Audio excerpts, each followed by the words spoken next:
Hi, my name's Mies Anderson. I am principal at MASASTUDIO. And my name is Marwan El-Sayed. I'm principal at MASASTUDIO as well.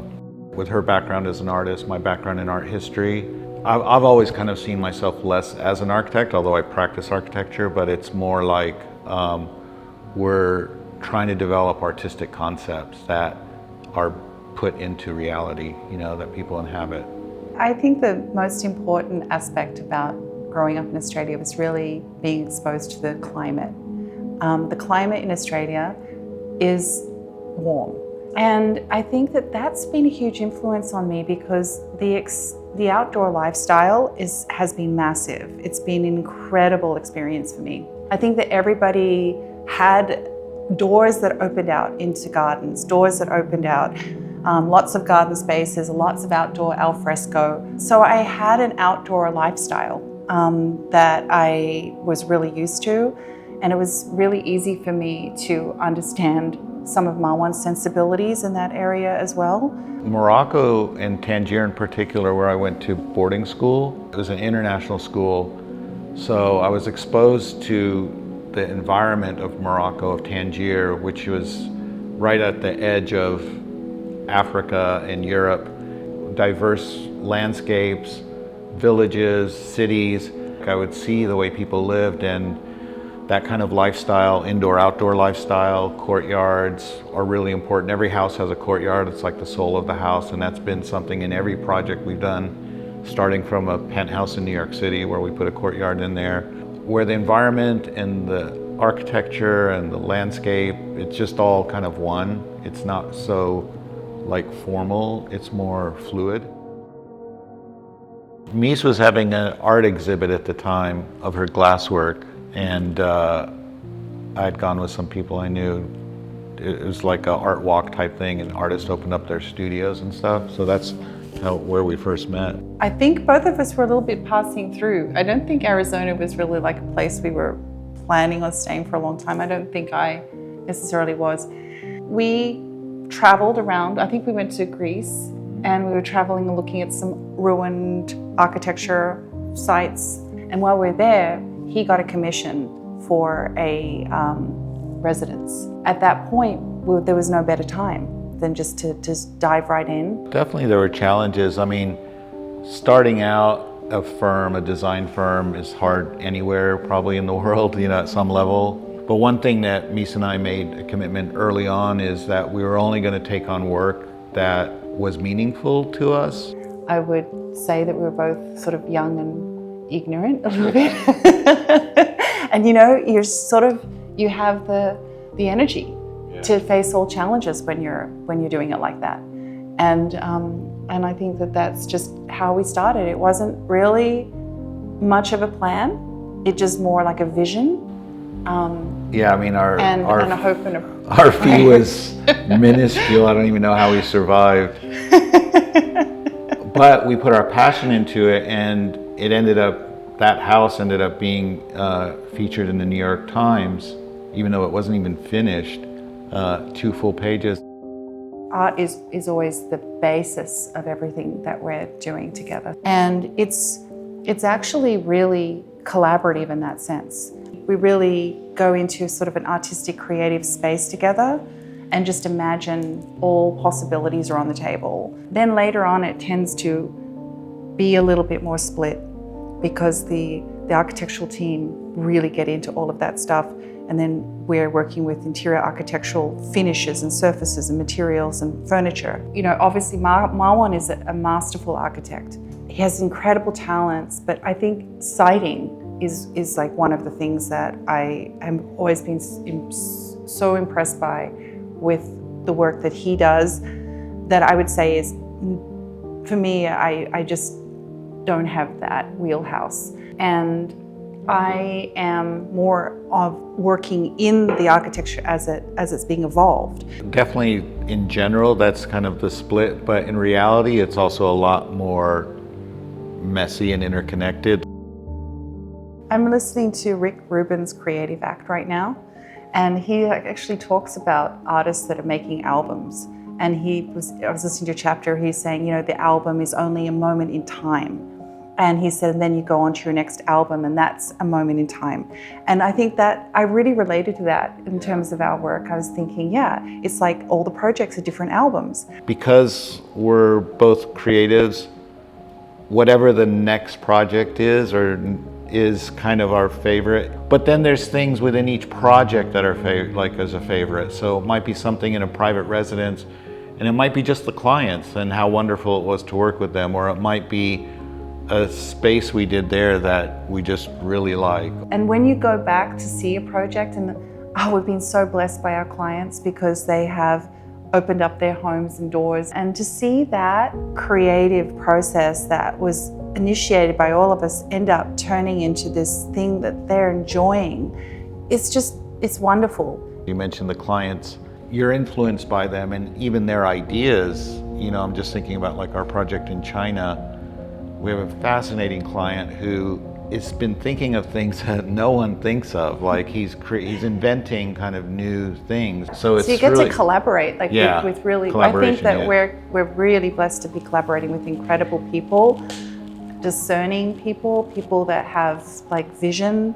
Well, with sustainability, I'm a big believer in make beautiful things. So if you make beautiful things, people will want to keep it and preserve it and treasure it. I feel like a lot of our architectural works are not really built to last, and that's a sustainability problem right there. If we could actually make things last 3 times as long, so maybe it's 300 years, we'd be doing better at sustainability. But I think there's a sense that, we're going to just tear it down and we'll rebuild it. I feel like if we just spend a little bit more time thinking about how to live beautifully, I think we would be better with sustainability. And exactly. I think philosophically that underlies that for us, because we did have a client once who said, I want a house, I want it to last 1,000 years. I was like, oh shoot, okay, gotta think about this. And we built it. We did it in Arizona, and actually it has other sustainable aspects. So there's certain things that also come from ancient architecture, like if you're building in the desert or in warm climates, which now everywhere seems to be getting warm, thermal mass is really important. So that's something that comes from ancient architecture that we've always kind of incorporated. So besides the kind of ancient ideas and timeless ideas that we like to incorporate, we are also looking at new technologies that are based on old technologies. So we're in this development here that's called City Market South, which is the original LA produce market. And there's like old photos from like over 100 years old with horse and buggies out here picking up fruits and vegetables. So these were like warehouse storage facilities with refrigeration in the basement. There's like a big basement under here, and at Rossoblu, all the buildings. Rossoblu is Northern Italian. It's what made us find out about this space, and we then renovated it to be our office. Eventually this restaurant came in, the coffee shop was here. Agbo Films, which is the Russo brothers who do all the Marvel movies, they've taken over a lot of the buildings. Their headquarters are here. So it's become this kind of dynamic place. And so the restaurant itself was interesting because it was a raw concrete space. So with the interior, it was really important that it was like creating little rooms, little different rooms, and a curved piece for more intimate seating. We had this large wood-firing hood at the back and a mural that was actually an important part. We were trying to combine traditional Bologna kind of elements to it. Part of the concept was this exterior palazzo garden. The garden ended up being like kind of what it is now. Just post-COVID, it became like a very important space for them. But originally it was kind of more the interior that was being used and that sort of balcony. But then it also had this LA piece, and we were looking at street art because we work downtown. So we wanted a street art type LA mural. Being that LA is kind of like, was becoming at the time especially, and still is, a center for worldwide for contemporary art. And so we wanted art to be a really big part of that. Yeah. But at the scale of like an Italian fresco, like Yeah. an old church. You know? Exactly, really huge. So we work with these incredible artists. They were called Circle. And so we were lucky. They came in and just spray painted, did this thing In like like 2 nights, they yeah. did the whole thing. I mean, and we were working with them on the concept. I wanted to have like something in there where it was like tradition falling down. And so we had this idea of this horse, of this woman kind of falling off a horse. And then, you know, sort of like Michelangelo type kind of vibe to it. And then we have this traditional horse, this woman falling down. She's a classic beauty. She's falling off. Why? Because it's tradition falling down. Yeah, and this came all through dialogues with these 2 particular artists. And then there was a graphic designer involved with all the menus and stuff. And so He helped, the graphic designer helped us with the design of the fabric. We made the fabric for all of the seating. which is again a combination of the grandmother's lace and palm trees. Yeah, we made the tables. The tables were stone that were broken apart and put together. Like a jigsaw puzzle almost. Yeah, because Steve was showing us photos of these community dinners and everyone just brought their table and their chairs. And their different plates. I mean, this goes back to 1999. The client, who was from Austria at the time, he used to live in LA and was a Hollywood producer. He's European, Austrian, larger than life character. And we went to visit the site and it was so stunning. It felt like we were on a national park. But what they wanted to do was create a resort in the Wild West that wasn't just like a motel on a freeway, but was actually in a landscape. That was their goal. And this is before Aman was involved or anyone.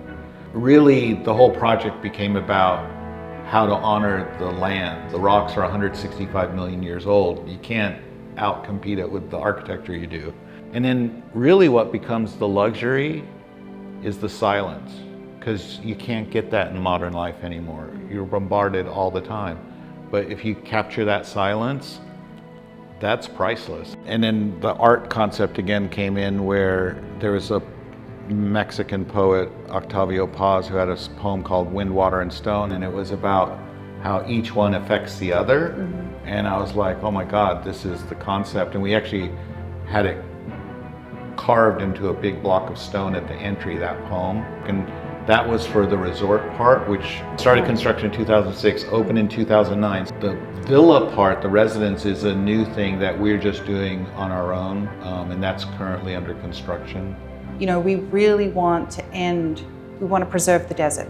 So the building kind of has like an end point and A sharp line. A sharp line. This is the end of the building. Then there's the natural desert. And you look out at the natural desert and nobody is going there. Nobody's walking on that.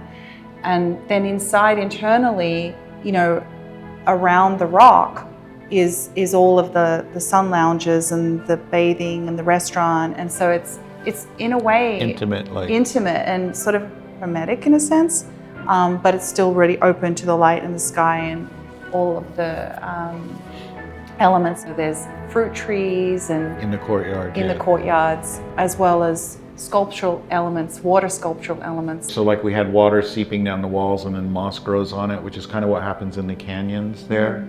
Because it's also a place for a lot of Westerns were filmed with the wide angled lens and all that. So we have, the views are framed at that kind of like cinema scope. You know, we're working in different places on some new projects that are just in the early stages of design. We have ongoing work in China. It's our largest project. It's kind of a tea museum, tea culture center, tea storage warehouse with robots and blockchain technology, and a building that's the size of the Colosseum in Rome. That's for storing tea, but it's going to have a performing arts center on top of it. We have some houses in LA. We work with a developer in LA on these kind of high-end spec homes that we've been working with them for a while. I think there's some things we're really excited about that I don't think we can talk about, but I will say we are doing something within our office as well that is really fun. We have a property in Mexico that we are designing ourselves, and so we plan to do a MASASTUDIO Casa where we're going to be doing all the furniture, all of the the building, and it's an interesting piece that we're doing for ourselves.